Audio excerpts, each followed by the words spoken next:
Të nderuar teleshikues, përshëndetje dhe mirë se u gjej. Jemi sërish bashkë këtu në emisionin Vitrina e Librit. Bara e Penës, siç e shikoni, është libri që kam në duar dhe kam përzgjedhur për t'ju prezantuar ju sot.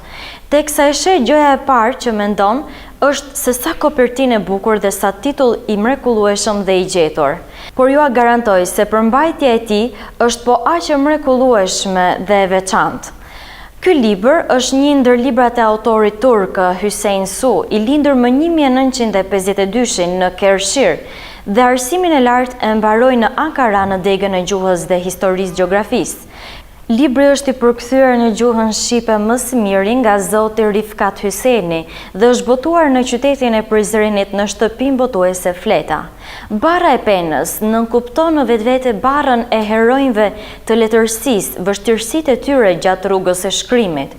Gjithashtu ky libër është i ndarë në disa kapituj që në përmbajtjet e tij kanë mendimi rilindës si përsëritje, një bateri në botën e mendimit, gjuha e zjarrit të papërkullur, si një pasqyrë qytetërimi, si një artist dhe mendimtar, si hero romani, poeti i syrgjenosur i turqishtes, si dhe shumë të tjera që ju ftoj t'i lexoni ju vetë.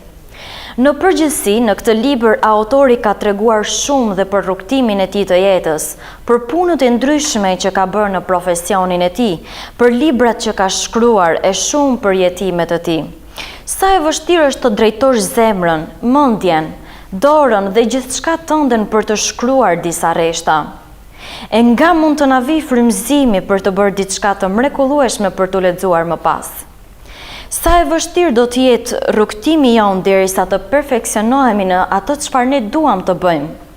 Për të marrë një shembull dhe për të kuptuar rreth këtij libri, lexojeni atë sepse është me të vërtetë i veçantë.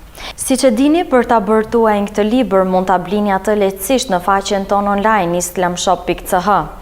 Gjithmonë më pëlqen t'ju lexoj një fragment të shkëputur nga libri, dhe sot dua t'ju lexoj diçka në vijim.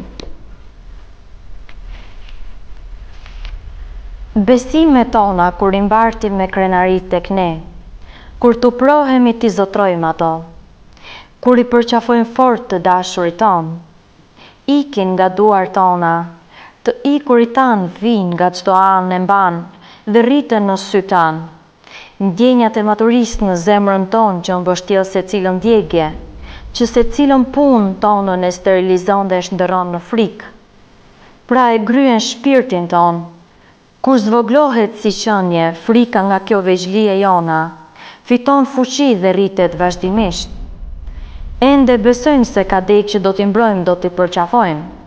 Për shndërimin e ndonjërit dhe riprodhimin, humbja e lind humbjen, vuajtja vuajtjen. Ne na duhet një vedije që çdo ditë rinohet dhe hollohet, një ndjeshmëri që pajisjet me informacione të freskëta. Po, Pasolini kishte të drejtë. Të gjithë jemi në rrezik, sepse jemi mospërfillës. Në ato gjendje, le t'i ndezim dritat. Le të zgjidhen rrejt e besimit e vedijes sonë dhe ta hapim pendën e zemrës sonë.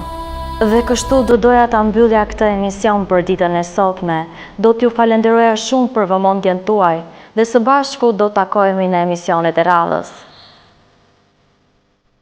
Libri Bara e Penës i autorit turk Hüseyin Su mund ta bëni tuaj në faqen tonë online islamshop.ch ose në numrin 00 41 79 46 95 036.